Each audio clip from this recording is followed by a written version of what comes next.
Bonjour à toutes et bonjour à tous. Eh bien, dans cette vidéo, nous allons parler de la nouvelle naissance. Que signifie naître de nouveau? Eh bien, c'est parti, réponse de la Bible.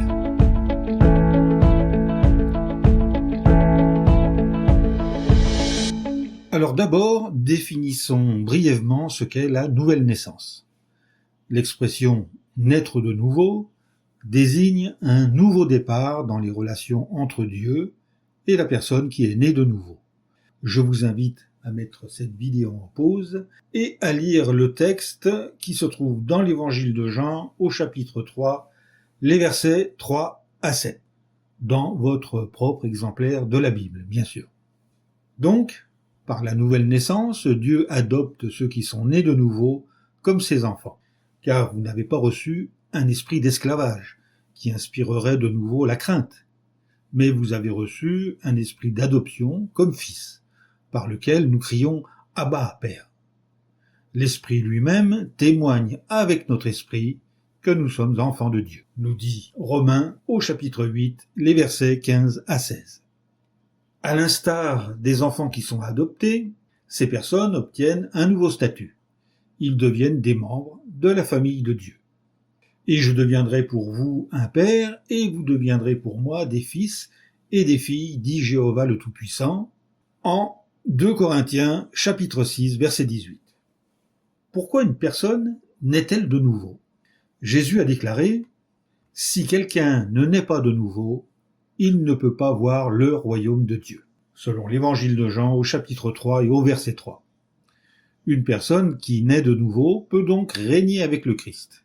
Le royaume de Dieu étant dirigé depuis le ciel, la Bible explique que les personnes qui naissent de nouveau ont accès à un héritage qui leur est réservé au ciel. Loué soit le Dieu et Père de notre Seigneur Jésus-Christ, car dans sa grande miséricorde, il nous a donné une nouvelle naissance pour une espérance vivante grâce à la résurrection de Jésus-Christ d'entre les morts, pour un héritage qui est impérissable et qui ne peut ni se souiller, ni se flétrir, il vous est réservé au ciel, nous dit Pierre dans son premier chapitre au verset 3 et 4. Alors, ceux qui sont nés de nouveau sont convaincus qu'ils régneront avec le Christ. Si nous continuons d'endurer, nous régnerons aussi avec lui, le Christ.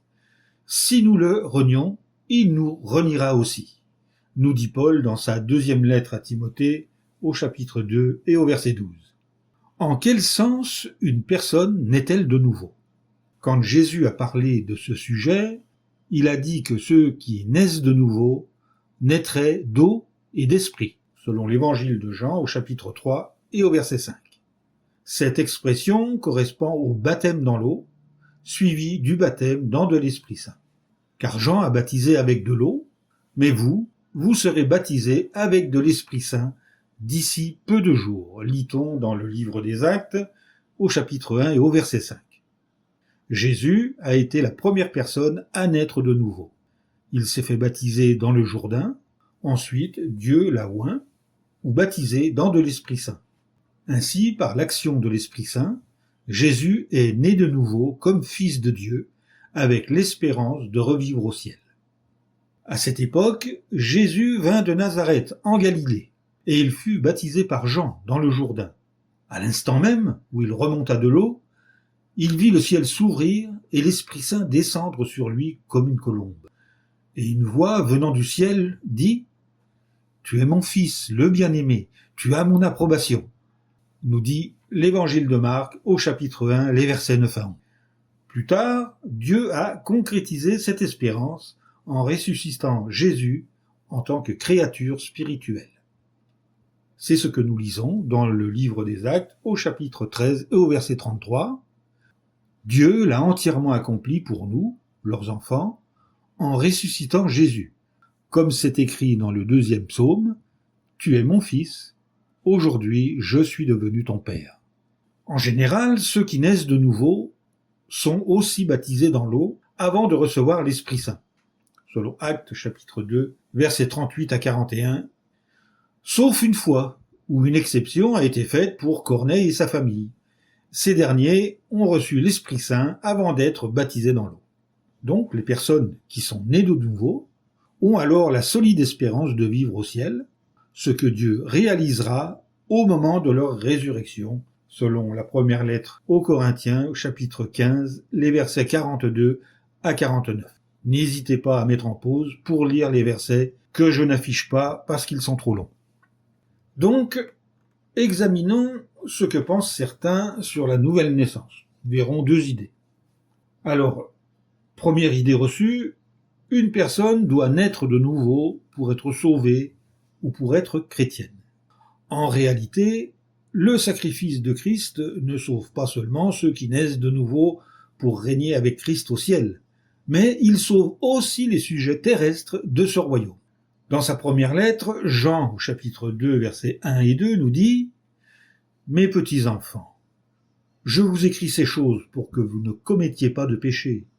Et pourtant, si quelqu'un vient à commettre un péché, nous avons un assistant auprès du Père, Jésus-Christ, un juste. Et il est un sacrifice de réconciliation pour nos péchés, pas seulement pour les nôtres cependant, mais aussi pour ceux du monde entier. Ce deuxième groupe a la possibilité de vivre éternellement dans le paradis terrestre, car il est écrit « Les justes posséderont la terre et ils y vivront éternellement », selon le psaume 37, verset 29. Deuxième idée reçue, et la dernière, une personne peut choisir de naître de nouveau. La possibilité d'avoir une relation avec Dieu et d'obtenir le salut est offerte à tout le monde, selon 1 Timothée chapitre 2 versets 3 et 4, ou encore la lettre de Jacques au chapitre 4 et au verset 8. Cependant, c'est Dieu qui choisit ceux qui naîtront de nouveau, c'est-à-dire ceux qui seront loin d'Esprit Saint. En substance, selon la Bible, naître de nouveau dépend non pas de la volonté d'une personne, ni de ses efforts, mais de Dieu, selon la lettre aux Romains, chapitre 9 et au verset 16. Notez que l'expression « naître de nouveau » peut aussi être rendue par « naître d'en haut », ce qui signifie que le choix de ceux qui naissent de nouveau vient d'en haut, c'est-à-dire de Dieu, selon Jean, chapitre 3, verset 3. Cette vidéo est terminée et je vous dis à bientôt pour une nouvelle allocution.